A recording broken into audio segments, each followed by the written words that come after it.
Jóhann Gunnar Einarsson, hægri skytta, spila með Fram.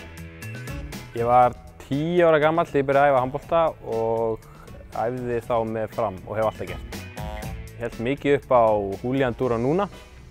Þá var ég svona að fylgjast með þessu og fór með þessu á marga leiki bara til að sjá tröllið spila. Og svo í seinni tíð þá var það Óli Stef og Króatinn Misson Somba.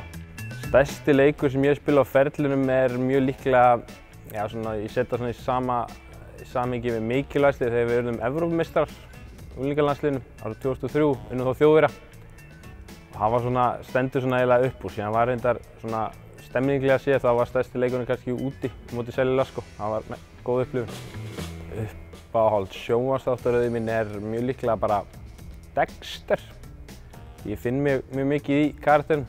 Nei, það bara góð þáttur. Mesti tuðarinn í Fram-liðinu. Það er Haraldur Þorvarsson. Eins og flestir landsmenn vita held ég. En það bara, sagði hann að sumir eru feimnir eðlisfari, en hann bara tuðar eðlisfari, hann getur ekkert að þessu gert strákurinn. Fyndnastur í liðinu að mínum mati Sigfús Páll Sigfússon. Því að japanskur húmor finnst mér mjög góður og líka getur fáfræði verið fyndið líka. Gaman að segja frá því að eitt ári vorum við að keyra milli Varmárhlíðar og Akureyrar veginum þar. Þá segir spyr Sigfús hvort þetta sé ekki leiðin upp á Bakka. Og svo á hann líka heyrnar svona kött sem ég finnst mjög gott glens. Tískulöggan í Fram-liðinu. Það mjög margir sem klæða sig mjög illa í Fram. En ég myndi segja að væri eiginlega markmaðurinn Magnús Gunnar Erlendsson.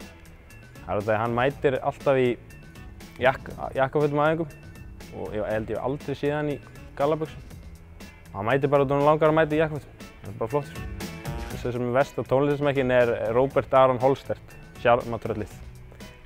Ég byggi það á því að við vorum að gera uppbytunardiskudaginn. Og allir máttu koma með sitt lag og hann valdi lag eftir Sim og Jóa.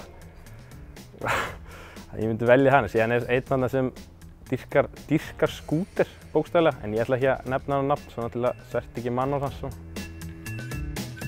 Sá sem eyðir mestum tíma fyrir framan speilinn hægri hornamaðurinn hjá okkur, Einar Rafn Eiðsson. En það út af því að sagan segir að hann sé nefnilega að gera sig kláran fyrir bæði kynin.